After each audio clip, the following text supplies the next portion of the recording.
Well, hello. Hello, Welcome you got me back. with a mouthful of electrolytes.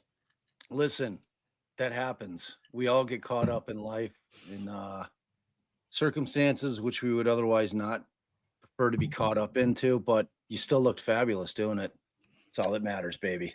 Thank Yeah. you. Showered today in honor of I this. mean, the hair looks glorious. Candlelight, whole 9 yards.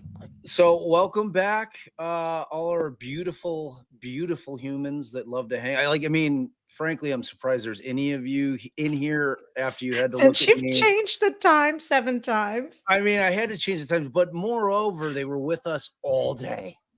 So it was a long day. We were streaming Karen Reed, big motion dismiss hearing that was going on.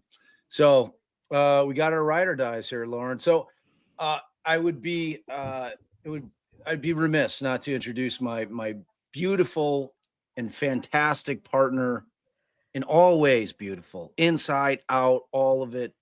Just a beautiful human, like all of you guys out there. I got my kids scream, "Yo, I'm on a live back here!" Wow.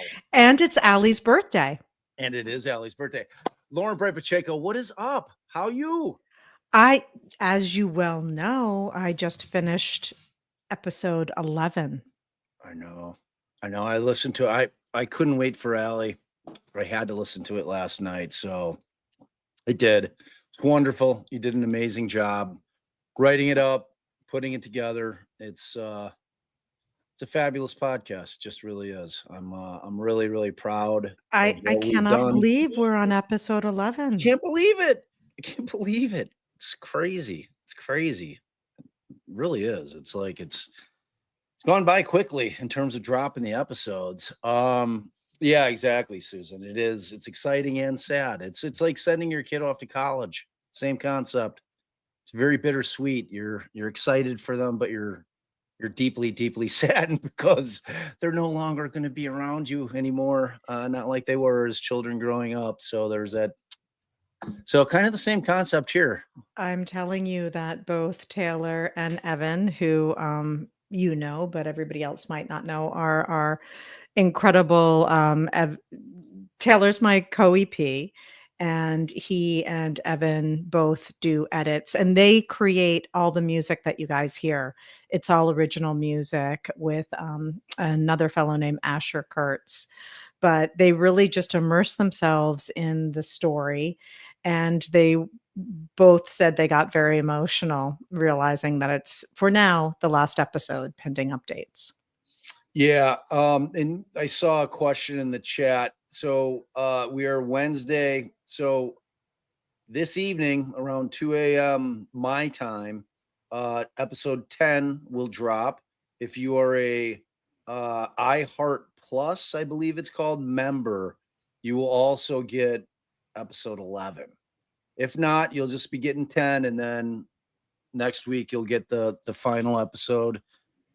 I think it's safe to say we both anticipate there's going to probably be some bonus follow-up episodes. So, but in terms of beginning to end, yeah, next week is going to be the last hurrah. But what that means for us is there's still 2 more Q&As. And then obviously Lauren has a standing invitation to come hang out with us whenever the hell she wants. So it's certainly not going to be the last time Lauren's with us. But in terms of our Q&As, we got this week, we got next week, and then we have one final week for episode 11. And we desperately want to hear your thoughts. We really, really do. And please, we want to hear them either way. Whether you're like, I think she's guilty as hell, or you think they got it wrong, or you think she didn't get a fair trial, whatever they may be. We welcome all opinions. We want to hear all opinions because that's important to us. We love that kind of feedback. It really, really is helpful to us, and especially coming from our community, because we know that it's going to be intelligent, kind pushback for getting it, as opposed to people calling us names and doxing us and wishing our family harm and all that kind of crazy stuff that goes on out there. This is a safe space for all of us, and we love that.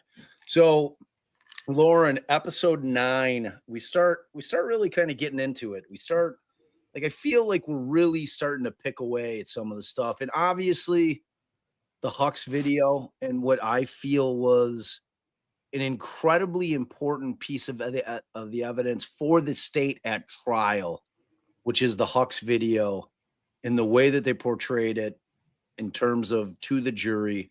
And when I say they, I mean Mudge, how she portrayed that in the way that she described in her mind, to her eyes, what she's seeing on that video. So it was a big episode. It was a big episode.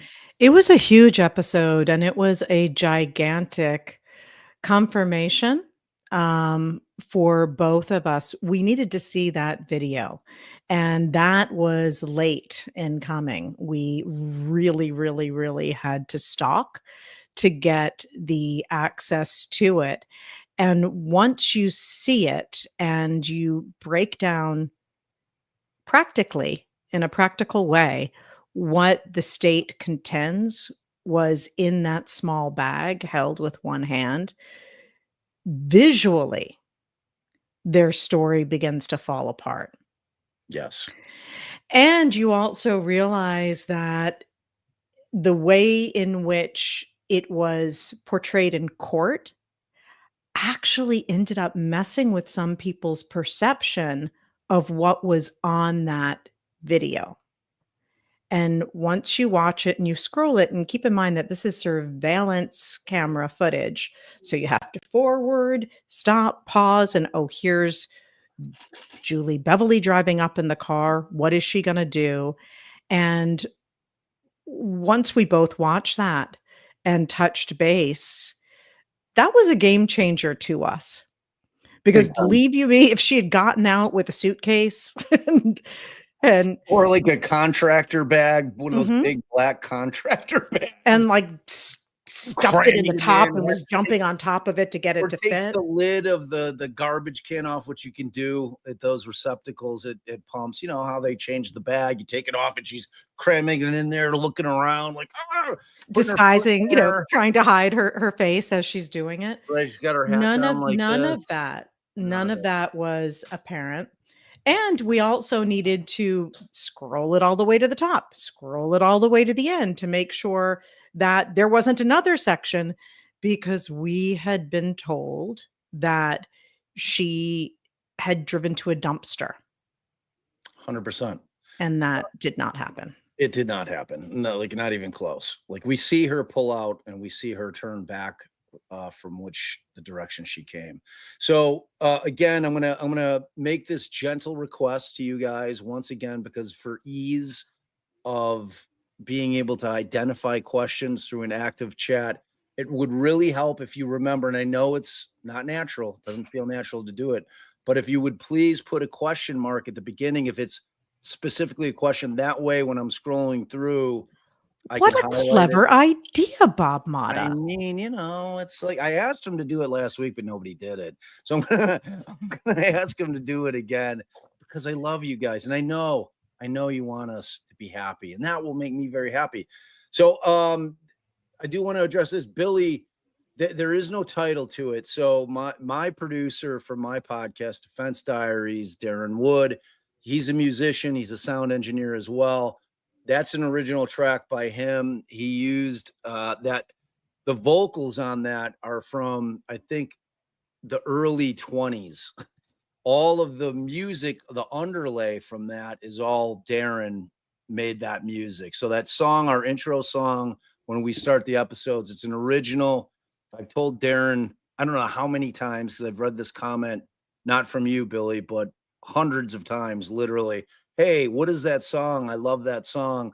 I keep telling him to put it on Spotify, and he just won't do it. So I don't know why. It has a little cool hipster jam band feel to it. It really It's does. got a cool vibe. A little alt J bluesy vibe. Indeed, indeed it does. And that is actually the theme song for the docket, our side pod that Allie and I do. So that's where we got that. We borrowed that from the docket, but it's an OG. You're never going to find it anywhere because we made it. So, but thank you for asking, and thank you for enjoying the music. And I take no offense in the fact that the person who created should get all the credit. So I agree completely. It's all Darren and his masterful work on the keyboards and the mixing board and the little drum machine, all the shit that he uses to make cool shit. So like the probably the biggest thing that I took away from this particular episode was really, it would, like, you start to see in this episode, because we really are able to highlight it very well. And when I say we, I mean you, is how exactly the state was able to portray their theory to the jury. And it starts with the Hux video, and it goes through with the description, this description of the trash that they do, so slippery, like. And it's one of those things where, as you start to see, how they were able to secure the conviction by how they introduced evidence in the words that were used, it becomes apparent. Because remember, there's two different things here. There's factual or actual innocence, but there's also the concept that Julie Beverly did not receive a fair trial, which Lauren and I will both die on that hill. Absolutely. She did not receive a fair trial. There was nothing that was fair about this process. It was a railroad job, the likes of which you only see in wrongful convictions. It's a common theme in every wrongful conviction case that you'll ever see. And it's where evidence is portrayed in the light that is most favorable to the state, and it is not challenged by the defense, and it just goes out to the jury, and that's what they ruminate on, and that's what they base their judgments on. And this was a perfect example of it. And the question's going to come down the road through the appellate process, wherein in that first direct appeal, which we're not going to get into too much, but that is going on currently, they can't focus, or they will not be focusing on the ineffectiveness that Lauren and I talk so much about in the podcast, because it's typically not the place that you see it. So, they'll focus on the other issues that they were able to raise through their review of the transcript. And, but for the purposes of us, and for you guys, more importantly, and being advocates and being voices for those that you feel strongly about, that either didn't receive a fair trial or are factually innocent, or both, that are factually innocent and didn't receive a fair trial. That's where we want you guys to come forward. We want you to be voices out there. We want you to say, hey, you know what? There's something I could do about this. I don't have to sit idly by. I mean, if you watch our channel, Allie and I are huge advocates for due process. I mean, it's right there in our frame. I heart due process. We love due process. And that's one thing that was massively lacking in this entire case with regard to Julie Beverly. Because it like, if from starting from the investigation and then continuing on throughout the trial and all the way through to the end. And when we get to that situation where there's a conviction and now she's in a position to having to try to undo what's been done in a system that is not friendly to that concept, it becomes an incredibly scary proposition, first and foremost, to Julie Beverly, who's lost everything Mhm. and who sits in a cell.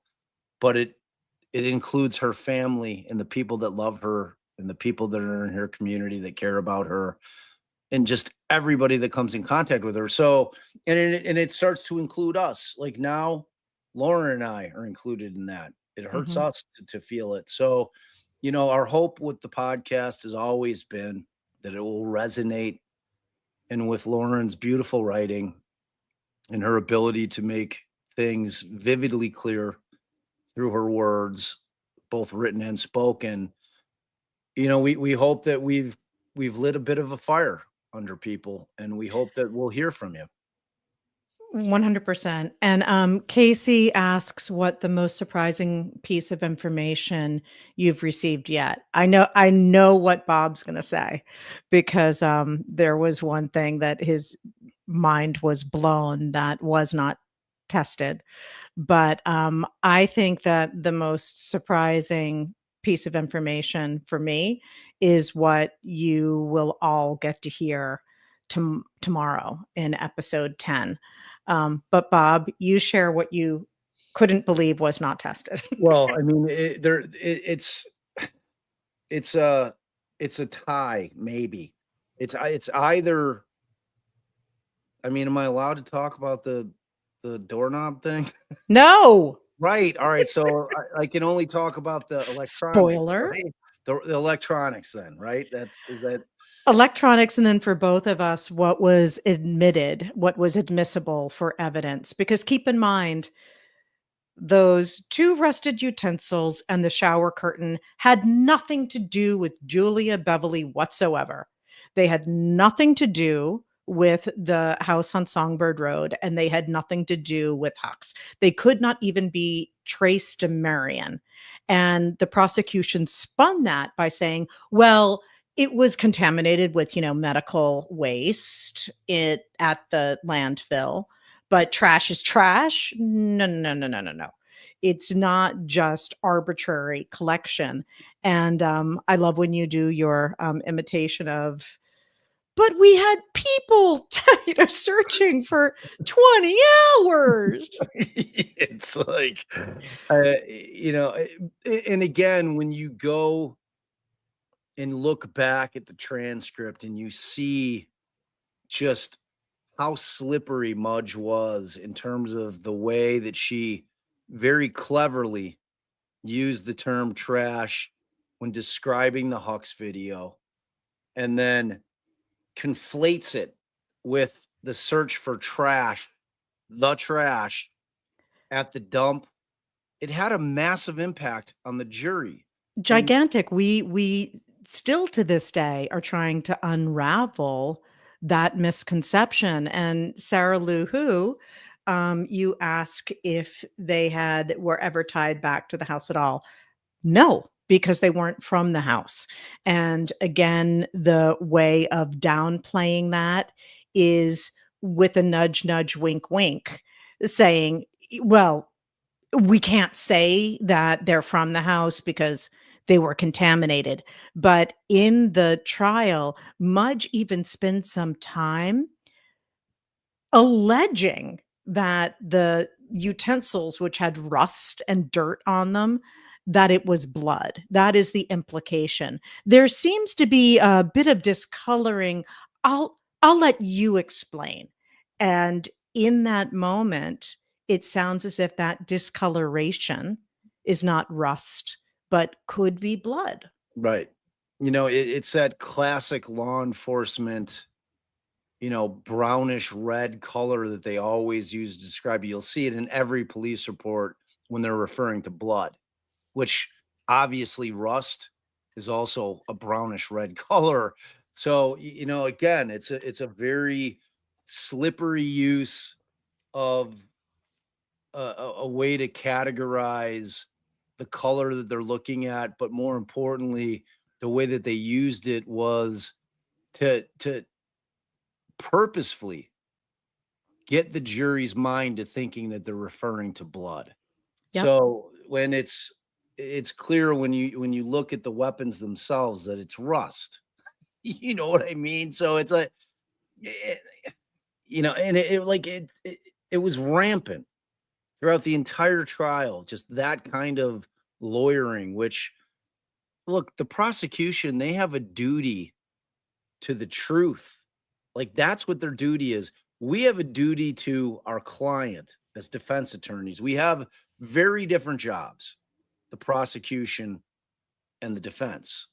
And we talked about this at length last week about this concept that the truth has been backseated in favor of getting convictions. And I don't know that the truth has ever been sitting in the front seat with the prosecution at any point during our country's history.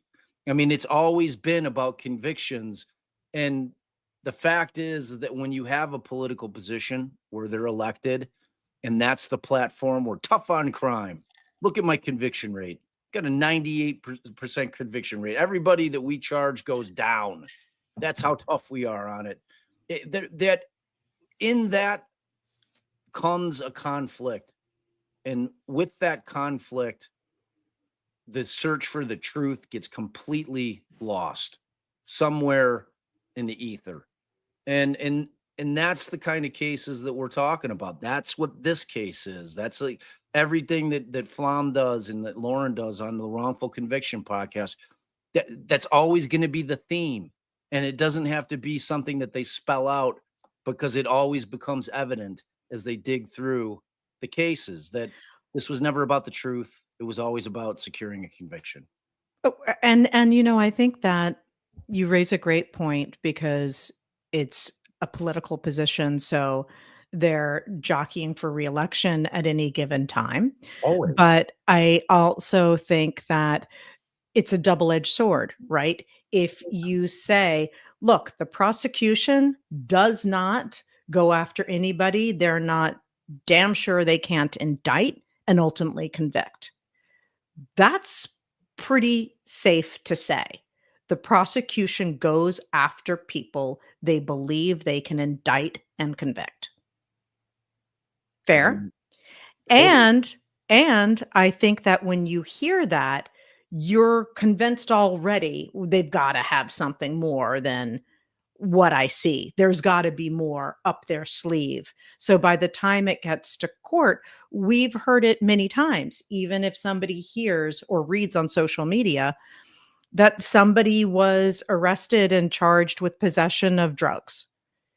Your immediate assumption isn't, "Oh, I bet those were planted." Your immediate assumption is, "My gosh, I didn't know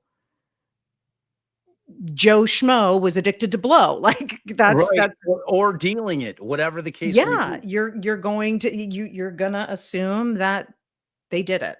And that was something that many people mentioned locally with Julia Beverly, that when they heard she was charged, damn, they must have something serious on her.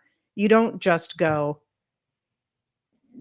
have someone arrested 4 days after a murder unless you've got the goods, I right? mean, right. Well, I mean, that would be insane. Nobody would do that. And it's that thing, Lauren, that we ask in during voir dire when we're selecting a jury every single time. It's probably the first question that Allison asks, which is by way of the fact that an arrest has been made, do you automatically think that the person that they've arrested must have done something wrong in order for them to have been arrested? And when jurors are honest, which we always beg them to be, because there's no judgment from an attorney to a juror when we're trying to pick who we want to sit. All we want are people that are truthful about what they're thinking, if they have biases coming in, because that's all that matters. Like I'm certainly not judging somebody if they've said, "Yeah, I formed an opinion based on the what I've seen and read in the news and watched on the news." Like that. Like that's human nature. But where I take exception to it is if they're going to sit in that courtroom and that question is posed to them, that they don't give us an honest answer, because that's the scariest thing. That is the scariest thing. They should, like, every citizen that is going to perform that incredibly important civic duty needs to understand that all we care about as lawyers during that process of selecting jurors is for y'all to tell the truth. We don't care if you formed an opinion, but we need to know if you have, Mhm. because frankly, we're not going to want you on the jury. Because from a from a defense attorney's perspective, I can tell you definitively, I no part of me believes that when a judge says, "Okay, I understand that you formed an opinion. However, I want to ask you this question and I want you to answer it honestly. Despite the fact that you've formed an opinion, can you put that to the side? Can you follow the law and the evidence in the case?" And if that person answers yes, the judge considers that person to be rehabilitated to the extent where I cannot move to get that person removed for cause, which means I don't have to use one of my preemptory challenges, because we only get a limited number, and that's where I say, okay, we can't have this person on there because they said, like unequivocally, that they think that our client's guilty based on what they've seen in pretrial media. So, and because that concept that they've been rehabilitated in terms of being able to serve on that jury is nonsense. Anybody with a shred of common sense knows that it's near impossible to, once somebody has formed an opinion on anything short of like absolute 100% concrete in stone proof that that fact is not true, that person's not going to change their mind. And when you're dealing in a world with reasonable doubt, that concept does not jive. I, Mhm. I can't have that, because they're not even allowing a place for reasonable doubt because it doesn't exist in their mind. And the judge asking one question about whether they can follow the law is not going to change that. So yeah, it's a chronic problem with the system, that which like leads me into the whole thing that I've been talking about quite a bit recently, Lauren, which is the concept that, how do we handle in this day and age of social media and court hearings, pretrial hearings being streamed? I cover them all the time on our channel, and people learning about facts of the case that they may not have learned about in the past, back when it was the 10 o'clock news and they had a 3-minute piece about the case, and they talked about what the lawyers said in court a little bit. Different world we live in now. People become in much more. Totally, and spoiler alert, that very much comes up in episode 11. I wanna, Caroline has a good question with how useful phone, data is now. Why didn't they check her phone movement? Now, they did check Beverly's, but it was not challenged, and it was basically backed up by the surveillance footage at Huck's, and keep in mind, the time was considered off, and then the neighbors footage, and we now know that he went to correctional academy with one of the responding police officers and was married to a Marion police officer, or somebody who worked in the Marion Police Department. They're divorced at the time, but that was an interesting coincidence. So if we really wanted a true timeline, Jade Beasley's electronics are what need to be tested as well, because that would show if there was any activity or movement when Beverly was apparently away from the house. The prosecution's case would go up in smoke. Two other things. Someone wanted me to know that there is a Joe Schmo who is in the group, True but not story. here tonight. So, Joe, I was not implying that you do blow. It was a made up Joe Schmo. Um, and then Delightfully Chaotic had asked if they had defined reasonable doubt at the beginning of the trial. And this is one thing that blew my mind years ago when I realized it, but there is no definition. There is no legal definition for reasonable doubt. And that no definition varies from state to state. There is no one size fits all definition of reasonable doubt. I mean, there should be a symposium, like it's like a massive symposium of lawyers that all get together that are trial lawyers in the criminal arena that try to create a universal description that everybody agrees upon, accurately reflects and describes what exactly that concept is, so that Mhm. every court in the country uses it. I mean, at some point, because it becomes more and more evident. The more trials that you follow in the closer cases where you see them, and if you have the opportunity to then talk to jurors, it's a continuing theme that they really didn't understand what the concept meant. And that's a problem. when when that is the standard by which the state must exceed it, and people don't know where that line is, it's a problem. It's a massive, massive problem that has to be addressed.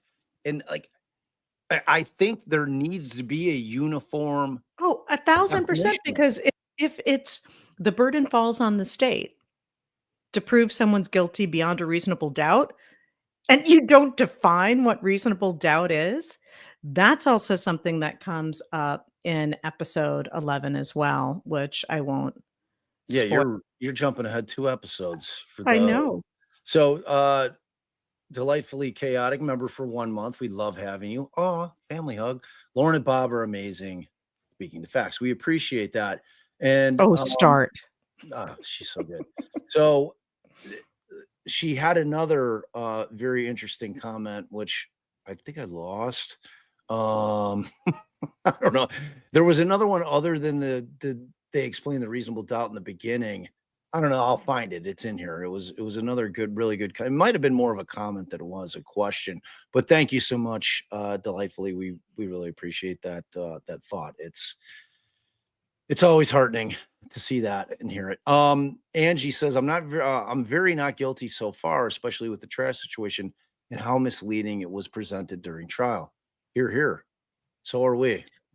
Yeah, and we will talk about that, but I think it is very important to stress again that the concept of justice for Jade and the concept of justice for Julie are not mutually exclusive. In an ideal world, they're both being served. And I think that that's something that is very difficult for a lot of people to wrap their head around. This should never have been one side or the other. It should have been about pursuing the truth wherever that truth leads. Keep dreaming. Yeah, but it's again, that's the goal. That is the goal. 100%. I mean, Allison and I went to law school knowing that goal and trying to effectuate change from the inside.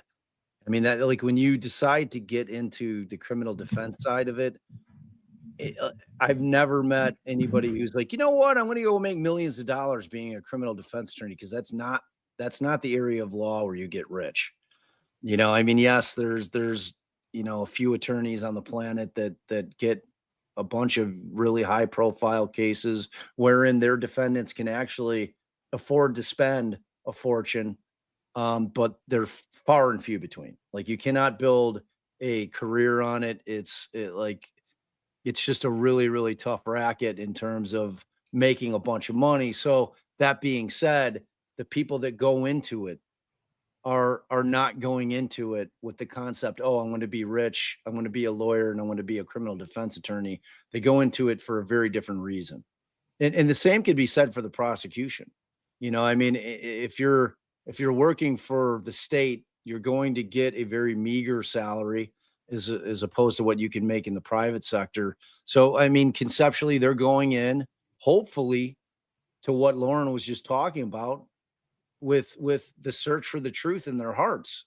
That they're not going in there saying, "Oh man, I want to every person we arrest, I want to burn them at the stake. I want to convict the shit out of everybody. I'm going to win every case." You know what I mean? Like that can't be the concept. It's got to be, I want to do right. I want to go in here and I want to get to the truth in these cases. You hope that you see people out in the public that that are watching what's going on in the court system now, that are watching the cases that are big right now that people are following, such as the Karen Reed thing or the Richard Allen case, and you see the kind of things that the prosecution is doing, or our case here with Julie Beverly, and you hope that young adults that are either in college or contemplating law school are like, man, I want to go in and I want to be a prosecutor because I want to change it from the inside. I want to go in and really be what they should be. And I want to be an example to those that work around me. Because I mean, frankly, Lauren, that's probably the only way it's ever going to happen. I mean, you have to, like, Well, you in need any job.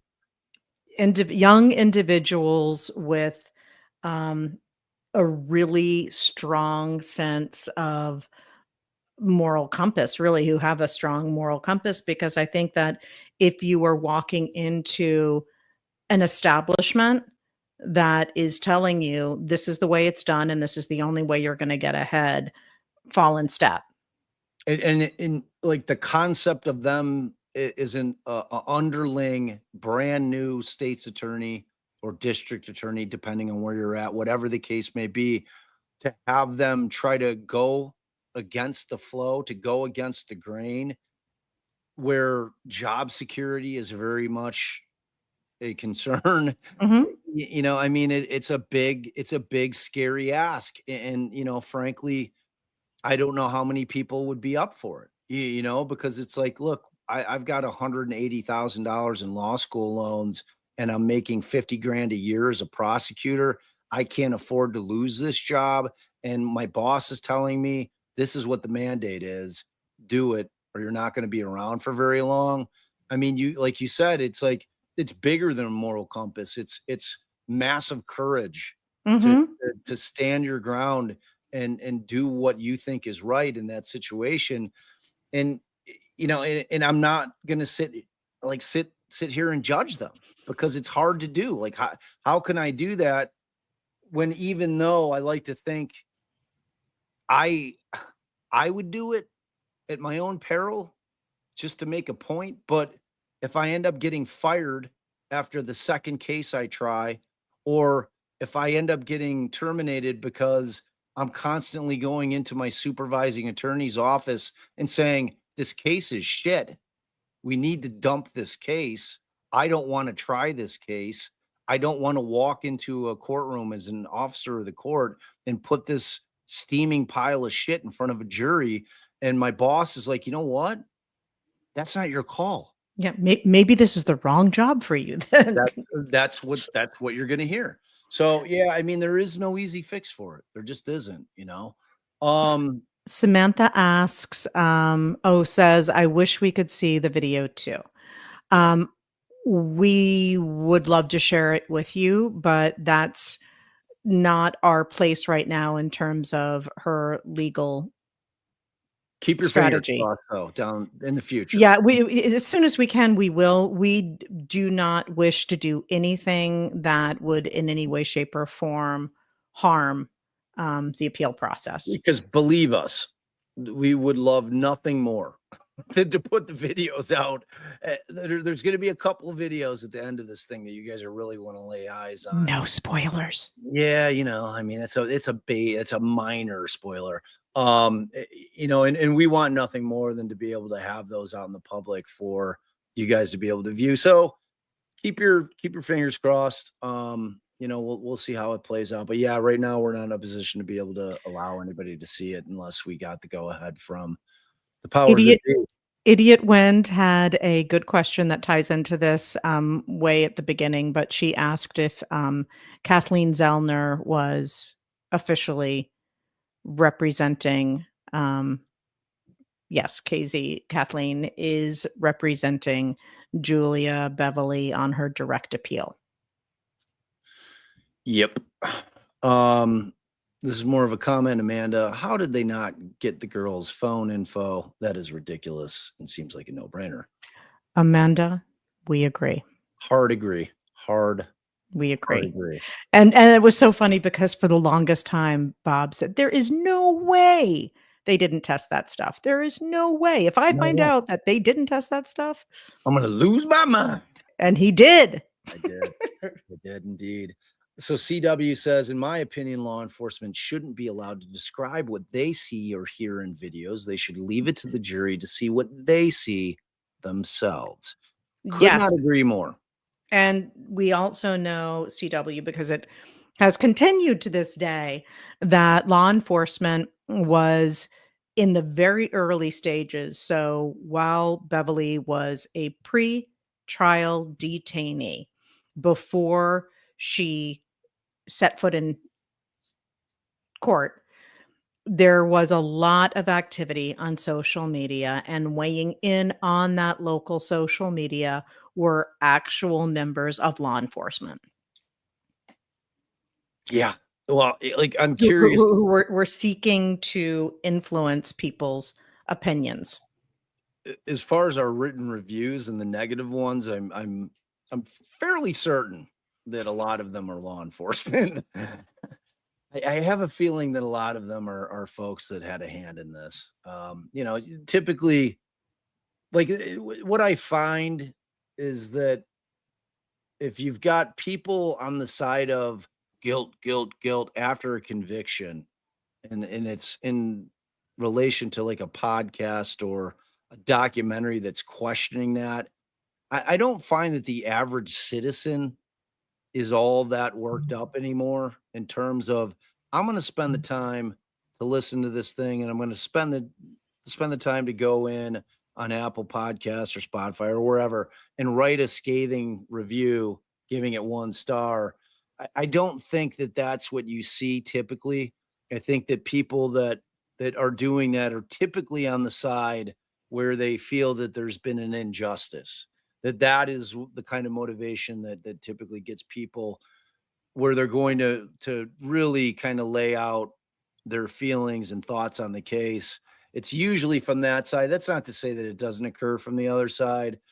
But I usually think that it's people that are, unless you've got like a situation where Lauren is doing a Christopher Vaughn series and he's convicted of being a family annihilator, and people are just so upset with the concept that anyone would even challenge somebody who's been convicted of that.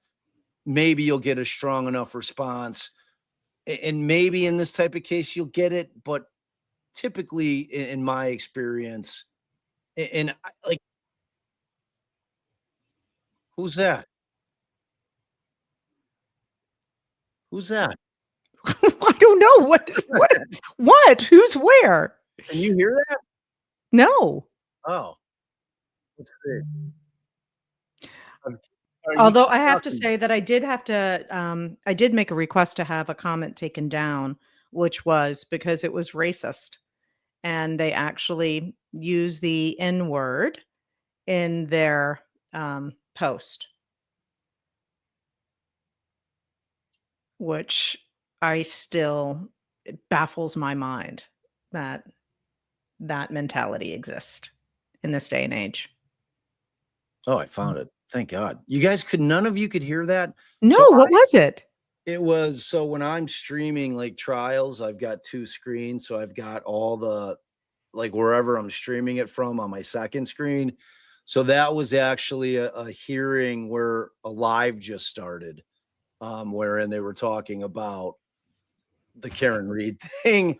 But like I can hear it because it comes through my Mac, but apparently you guys can't hear it, which is always bizarre to me. I'm surprised my mic doesn't pick it up. It's weird. Could not hear it. Good. Good. I was very distracted. It startled I'm me. with Pammy. I was like, "What are you seeing?" Satan, maybe.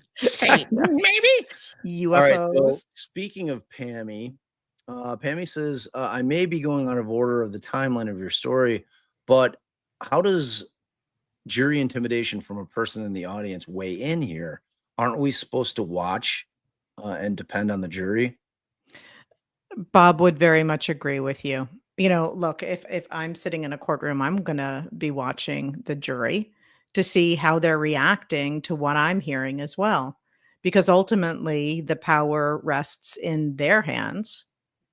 Yeah. And so, it's human nature to want to know if they're getting an emotional reaction, Right. if you can read anything whatsoever. And Leah, we know, was just sitting there. Yeah. Was she staring? Probably, but she wasn't mouthing off or saying anything threatening. And there is no admonition that I've ever heard in all my years of trying cases wherein a judge says to the gallery, which is where the people are sitting, hey, by the way, I don't want you to make any eye contact with the jury. I don't want you to look in there. That doesn't happen. In the gallery, you're allowed to take it all in. It's all part of the process. And as far as lawyers go, it's a lawyer by lawyer thing. Like I just heard ASAP Rocky's attorney, who he just got an acquittal on his case, Joe Takapina, like he was talking about watching. He's like, years ago, I decided I was never going to make eye contact with the jury until closing arguments because it was messing with my head. Like I'd be sitting there during the course of a trial trying to figure out, oh, that person just lifted their eyebrows when the state said that one thing, so he's like it would really mess with his head during the course of a trial. So he makes a concerted effort never to look at the jury during a trial until he gets into closing and he's, like directly addressing them. So like for me, I can't help myself. Like I always looked at the jury. I always was trying to figure out were we making points? Did we seem to have a connection with any of the jurors? And ultimately, whether or not that ever helped us in terms of figuring out which way they're going to go is questionable. I think it's doubtful. It probably leans heavily towards the doubtful side of the scale. But it's human nature. It's human nature to want to look and see because they're the ones who matter in that room. Like those 12 people are it. Like they have, and if you've never been on a jury in a criminal case, there's no experience like it. There Mhm. just isn't because there is no weight heavier than sitting in judgment of another person. And like in civil, you can do it, but it's different because it's money. When you're talking about sitting in judgment of a person and you feel the weight and you understand the weight of your decision and what that is going to result in, which is ultimately going to typically be the loss of somebody's liberty, their freedom, it is a daunting task. It's a very, very difficult thing to do.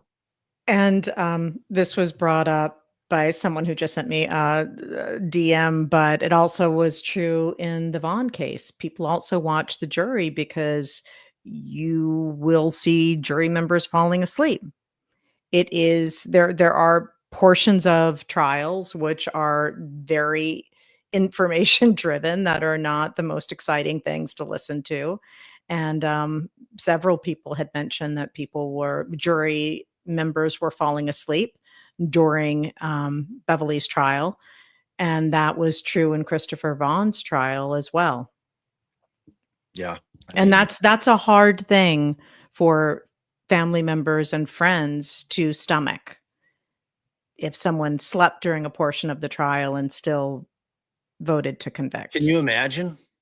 It would eat me up. It would eat You'd me be, up. be like, "Oh, the old man in the second row slept through half the trial. Yeah.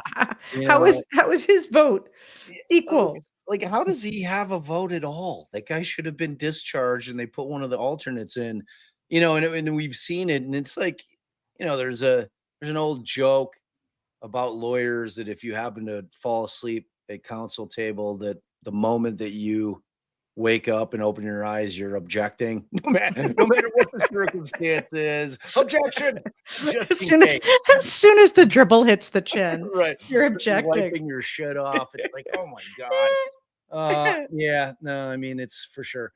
Samantha, yes, you 2 definitely need to do another project together. You complement each other so well. We agree, and, thank you. Thank you very much for that. We agree. Or That's one of the things that, my team is most sad about as well because they love working with Bob, and and vice I do versa, too. So I vice versa. promise there's something down the pike. For sure, for sure.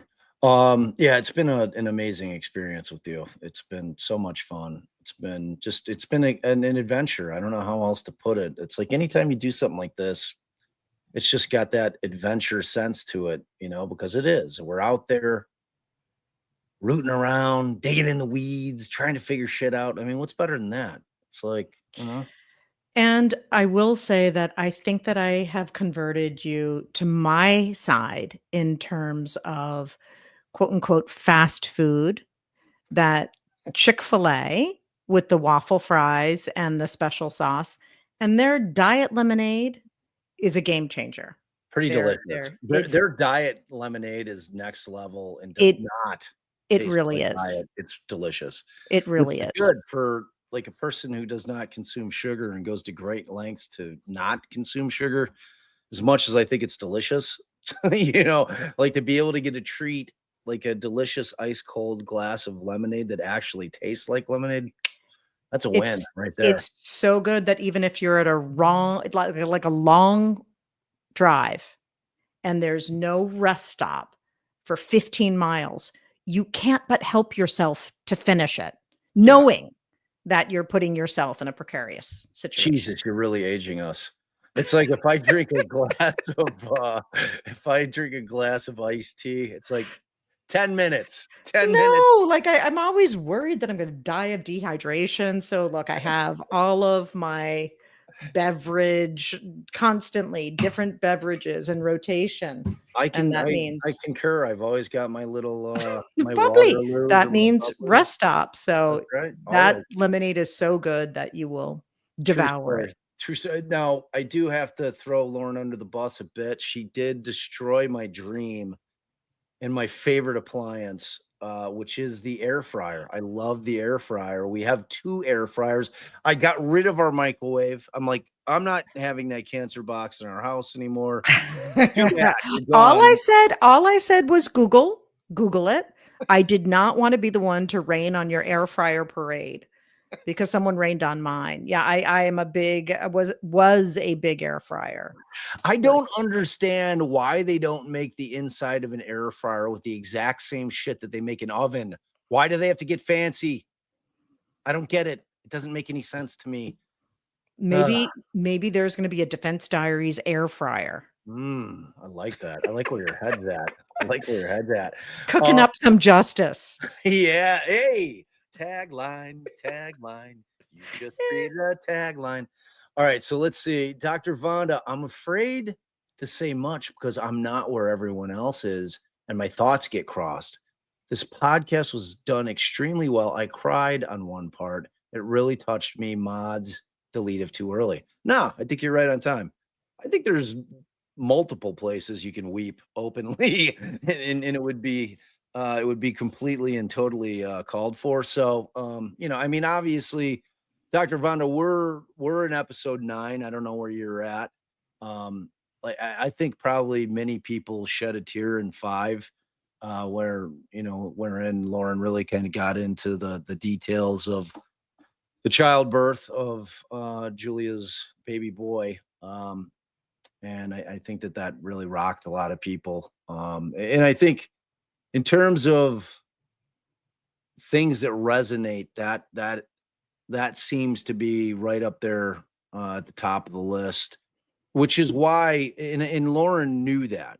Like Lauren knew that would have a profound impact on people, which is why Lauren has tried to clarify why that matters so much by including the concept of the presumption of innocence and how what they did to Julie in that moment in time just highlighted the fact that the presumption of innocence never existed in this case.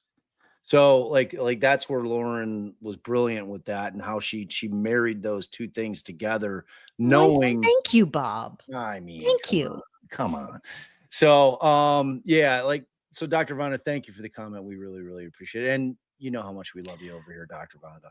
I have to say, doctor, that I I got emotional with 9, with 10, and with 11 as well. There's something about 11 that everybody has been very emotional listening to it. Yeah, it's wonderful. I listened to it in bed last night when I was drifting asleep. Like, so we had cooked, like we were supposed to go out to dinner last night. I blew you off yesterday. Allison then forces us to go on a live anyway at 4 o'clock because there was a big filing in the Delphi case. She's like, let's just do it. I'm like, but I blew Lauren off. I told everybody, I'm like, I blew Lauren off, and yet here I am anyway. So, but we cooked a dinner. We had the grandbaby come over here. So Allie and I actually cooked a big old Italian meal, which was delightful. And then at night, garlic for whatever reason really affects my sleeping, not in a good way. Like garlic, especially garlic powder. Like I've never had an issue with fresh garlic, but garlic powder, like I get dehydrated like horribly. Like I'll wake up like in the middle of the night if I've eaten something that was pretty heavy garlic powder and like feeling like I've just like crawled out of a sand pit somewhere in the Mojave Desert. Have And like I'm a like, sweater on your tongue. oh my God, it's You know unbelievable. what you need for that? What? Chick-fil-A diet lemonade. You know what I think? I think that needs to become a Our sponsor. sponsor. Yes, Chick-fil-A. They might not like some of the things that we say though. They're That's very true. they're Th very they're quite yeah, they're big time religious. They're super super religious they are. Like I don't even think they're open on Sundays. they're not. Yeah. They're not. All right, so Samantha Lee question. Look at that. You see how she put a question mark at the beginning? Well done, Samantha. I cheated, not a question, but Lauren, I decided your favorite word is gesticulate. I've never heard anyone use that word until I started listening to you. It paints a great picture. I Well, concur. Samantha, it's funny because, you know, Bob gesticulates up the wazoo, and so does my husband. They both have that ethnicity of like it's another language, really, right?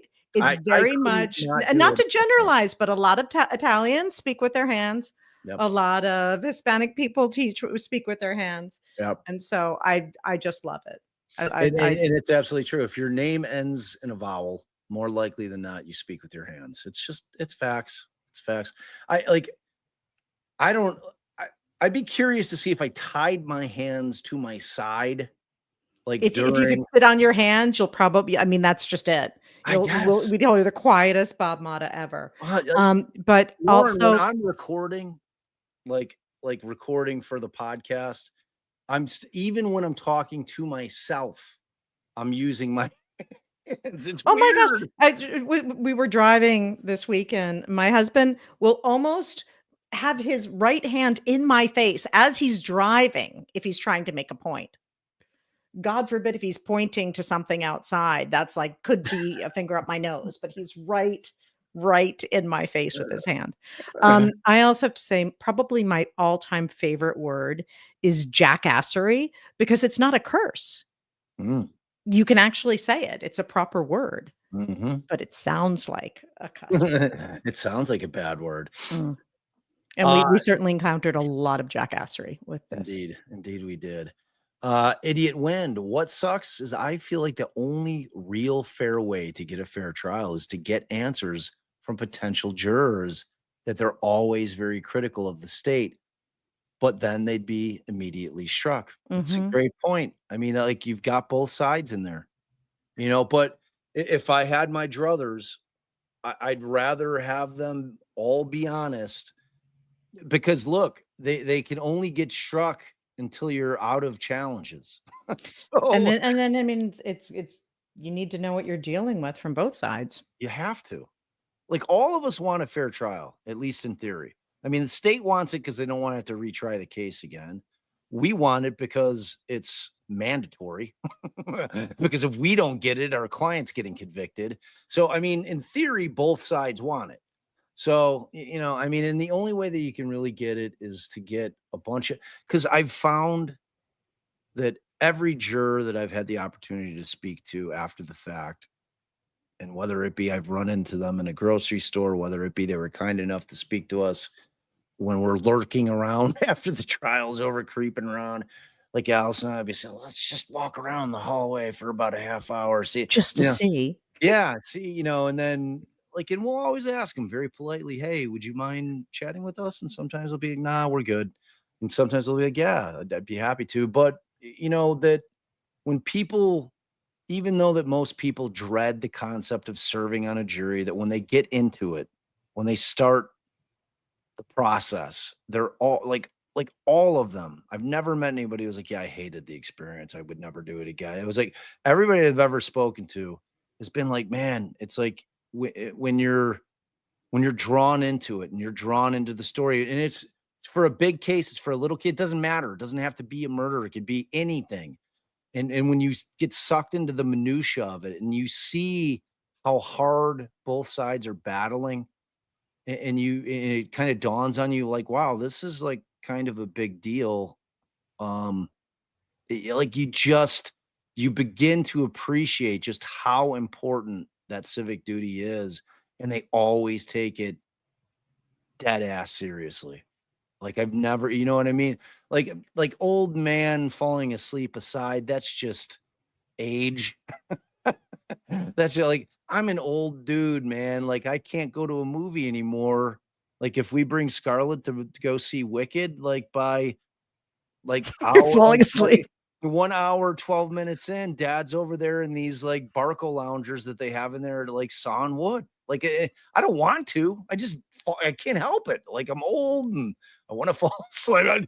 It seems like a good time to take a nap. So it's like I you and me both. I have to address that there is a little side conversation going on. And I will say that the only thing that I don't love about Chick-fil-A's lemonade is the fact that it's not the most inclusive um, company no, they're not. going. So I do acknowledge that. And that is that is the very sour side of the lemonade. So Yeah, please know that I do know. I don't hold stock in Chick-fil-A, and I don't make a point of going there, but if there's nothing else on the road, yeah. I that mean, lemonade. MB, I changed my mind all the time. You know what we call that? We call that a windsock. You know what? But I think that this one, absolutely. We do address the fact that that is probably what drove our persistence, because any given week, once we thought that we had wound up on one side or the other, every single time we took a long road trip, it was devil's advocate time. We would challenge one another's um, thoughts, um, really throughout the first half of the podcast. Yeah. And when we've started getting the responses to the FOIA requests, that just honestly ended up complicating things more. Yeah. No question. I mean, it's like, and that's normal. I mean, the more information that you get, the more you're supposed to. That's the right way. So Hug says, I disagree. I used to think that people were being tried for whatever crime must be guilty. It wasn't until Richard Allen that my mind was changed. Yes, I formed an opinion he was guilty at first. That's fair. Like we're actually surprisingly we're agreeing. Like is what I always beg of everybody out there that follows true crime or loves true crime or follows trials and is an observer of them is I beg them, please. Everyone forms an initial opinion. Everyone, that's human nature. But please reserve your final opinion until after the evidence is vetted at Then trial. everything's been laid out. And I do wanna clarify something as well. You know, you and I have made the point that we did not go in with an opinion. We did not go in with an agenda, but what we did go in with were questions, because had we had no questions about whether or not she was rightfully or wrongfully convicted, there would have been no point tackling this story. Exactly. Exactly. Like, yeah. Like, so that's a whole different thing. Like that's not like we couldn't know if we believed that Julia did not get a fair trial or that she was wrongfully convicted or both. until we got the facts for ourselves. So, I Mhm. mean, like we understood that we were getting information from one side on this. We got it, but there was enough there that it made us skeptical. And so we went in with guarded skepticism, and we operated from that point moving forward. And I mean, if you were to sit down and you were able to ask Julie Beverly, like the first time I met with her, if I asked her tough questions, she will say, yes, he did. Because I wasn't going into this thing like, oh, well, we're going to soft pedal this and then we're going to try to push a narrative. It's not what we were doing. That's what we never do that. Lauren's never done it on any of her podcasts where she's done deep dives and investigated what she believes were wrongful convictions. You have to go in and you have to do the work. You have to get the information. Like we're just like we're not paid shills that are out there trying to push a wrongful conviction narrative on people that we don't think are actually wrongfully convicted. Like in this, we didn't know. Like this No, got start out and as a look, wrongful conviction podcast. there are no shortage of cases, unfortunately. And so we did not need to pick something and try to fit a square peg into a round hole. That was not what, our attention was or what we needed to do. No, yeah, not a chance. I never do that ever. It's not my thing. Jennifer, I I agree with you. And I think that, particularly in these small communities, and it is because of the role of social media today as well. It's not just local news, it's the social media. So when you have these community chat pages, in this case, there was a community crime watch page, and there were a lot of things circulating leading up to the arrest and immediately after that, I think would have made it very difficult to pull, an unbiased jury 100%. from this community. So, yeah, And I think that it should not have been held in never. Williamson County. It should never have been held there ever. And it happens. And to your point, Lauren, it's like, I mean, if you look at Richard Allen case, I mean, Delphi is a town of 3,400 people or so. And that case was going on. It was cold for 5 years. That case was about two little girls that lost their lives. The entire community was completely wrapped up in that case, like looking for the son of a bitch who did this, Mhm. so it was like, I don't know how they thought that they could have a trial in that county, and ultimately they didn't. They imported a jury, which I think is the new move. Like instead of like packing up and moving the court or the trial to a different county, the proper thing to do is you import a jury from a different county. You go out to that county, usually somewhere 100, 150 miles away, that is out of the know, that's not getting the local news that's reporting on it. And, I mean, Delphi was an exception because the whole internet, the true crime world was all talking about that case. So that was like, it didn't really matter where you went. You're more likely than not going to get people that have heard of it. But for a typical case that's getting a lot of publicity in a small town, to do that, and then you just go pick that jury there, and then you bring them back to your town, you put them up in a hotel for the period of time that the trial takes, and there you go. You've got a fresh jury without having to move the trial. I mean, it's what they did with Gacy. Like, so they didn't pick the Gacy jury out of Chicago because Freewood, the guy, I mean, he didn't have a shot anywhere, but he definitely didn't have a shot in Chicago. They're like, hey, he killed 33 people. He's going to burn him. And Burn and him. if Marion had done this, we would have told them which hotel, don't name it, which hotel to not stay in. Because we did stay at one, Yeah. and the next day I was like, "Hey, not to sound nitpicky, but was your shower nasty?" They were like, "Yes." And there was something smeared on the wall. I don't know what it Murder. was. No idea. Possible that somebody may or may not have been murdered. All right, we're gonna wrap it.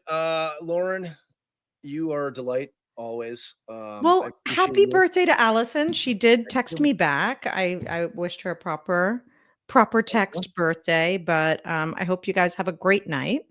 Thank you. And then, next week, I'm gonna be flying back from Austin, Texas on Tuesday night. So Wednesday works great Okay. next week. If Okay. this time works great for everybody, I can Perfect. do an hour earlier. I never said I couldn't do an hour earlier. Bob has spun that Wow. as some kind of, like, self-serving slander. Gaslight.